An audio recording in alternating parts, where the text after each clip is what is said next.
You already know this is the 80th Daytona Bike Week, 80th annual, and perhaps it was the appeal of the sand and surf, the warm winter weather, or the excitement of that first motorcycle race on the beach that made Daytona Beach the home of Bike Week. Or maybe it was the spirited activities surrounding the event that have kept riders coming back year after year for more than 80 years. This is my 30th year here. Whatever sparked it, Bike Week has been a motorcycling tradition since January 24th, 1937, and is today regarded by riders from around the world as the official kickoff to the riding season, like I've often said. Like several other major motorcycle rallies, Bike Week traces its origins to a motorcycle race. In this case, the Daytona 200, long sanctioned by the American Motorcyclist Association. The original race course uniquely used Daytona Beach's namesake feature, the hard-packed ribbon of sand between the Atlantic Ocean and the paved road known as State Highway A1A, to host a 200-mile endurance race testing the mettle of man and machine. In the early days, the Daytona 200 was also called the Handlebar Derby by locals. From the very beginning, Harley-Davidson has been an integral part of the growth and success of Bike Week, entering and winning races, displaying its products to visitors, and of course by being the motorcycle of choice for the mass majority of riders in attendance. That's been the case since the beginning. Today, Bike Week has grown into a 10-day festival that expands throughout northeastern Florida with hundreds of events for motorcycle enthusiasts to enjoy. You can't possibly see them all in 1 week. Bike Week now welcomes hundreds of thousands of visitors annually and is joined by locals and motorcycle enthusiasts from around the world.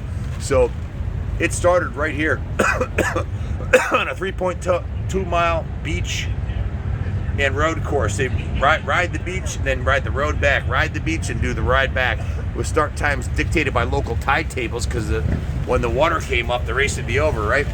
So pretty cool. Ed Kretz of Monterey Park, California won the first race, averaging 73.34 miles on an Indian miles per hour. That's pretty cool. He also won the inaugural City of Daytona Beach Trophy.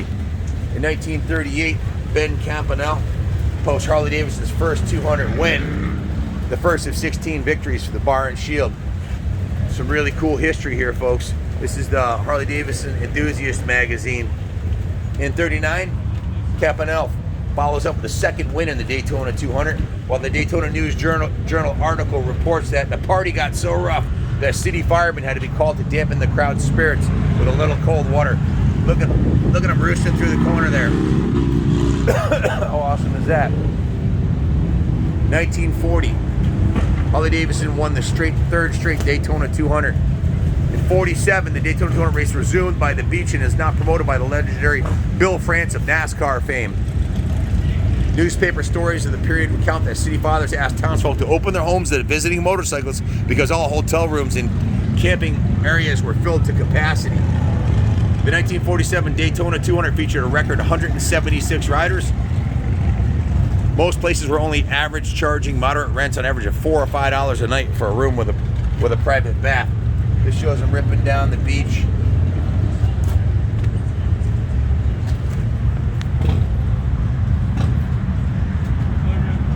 A tear gas grenade was used to quiet the crowd when some motorcyclists insisted on racing down Main Street, which had been blocked off for a street dance. So the crowd, they were a rowdy bunch right there. New record was set, 98.52 miles an hour in 1953. Norton won for 4 years in a row. Harley came back in 53 with a victory by Paul Goldsmith.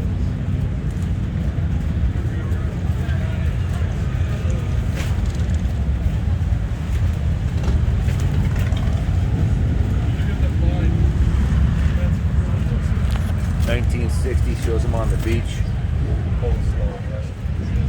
In 1961, the following year, the Daytona 200 moved to the brand new Daytona International Speedway, built by Jim France to showcase NASCAR's rapidly growing stock car racing series. Despite the move, partying by riders stayed largely on the beach. The first race on the asphalt was won by a Harley-Davidson. Cabbage Patch Wrestling got its start back then too. Harley-Davidson laps the field.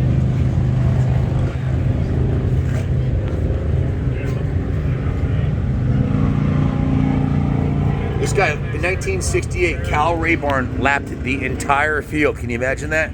Lapped everybody. Averaged 101.2 miles an hour. The first motorcycle to average over 100 miles an hour for the full race distance on that badass looking Harley. So 37 to 61 was on the sand. They moved to the speedway in 61, and the speedway's been rebuilt a couple times since then, I think. Here's Evel Knievel, March 71, record-setting jump on an XR 750.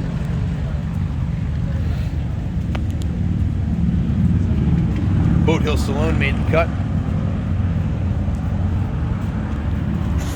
In 1978, Harley Davidson displayed its 75th anniversary with a display of new vintage and custom motorcycles.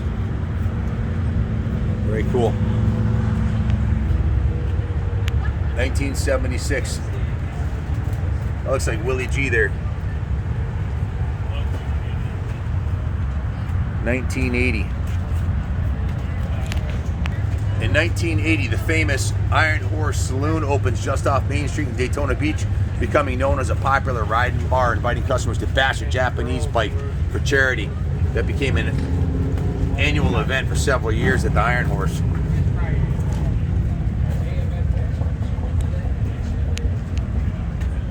This is the first year I came here. I've been coming here for 30 years. 1990 was the first year. They host a world record parade, which I was part of, in the memory of publishing magnate and passionate Harley Davidson rider Malcolm Forbes, who had died earlier that year. So that was the first year I was here.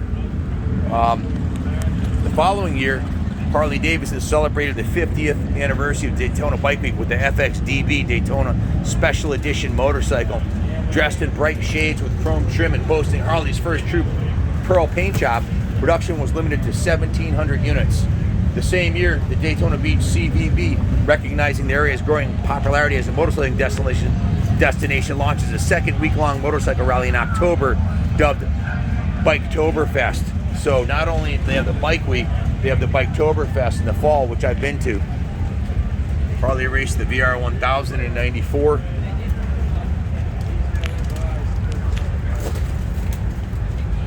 In 2001 was the first year of the 01 Black Bike Week gathering, which has become a big thing. Old time chopper shows. Eric Buell made the grade.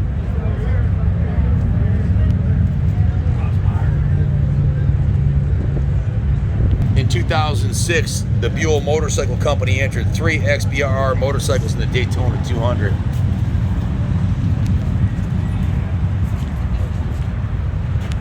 After calling Municipal Stadium home for more than 2 decades, the AMA's season-opening Daytona short track race moved to a new purpose-built 3/8 mile oval situated outside Turn 1 and 2 of Daytona International Speedway. In 2017, the track was moved to the infield, where it'll be this year, of the DIS Oval, and became a TT, which is dirt and asphalt with the left and right turns and a jump in the middle. So it's metamorphosed over the years.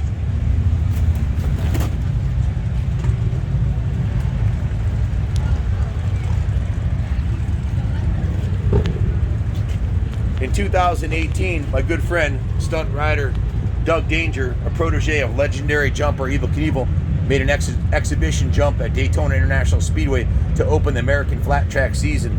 In 2021, Danger plans to break the 18-bus world record on Father's Day riding one of Knievel's original motorcycles. So stay tuned. Doug's not done yet.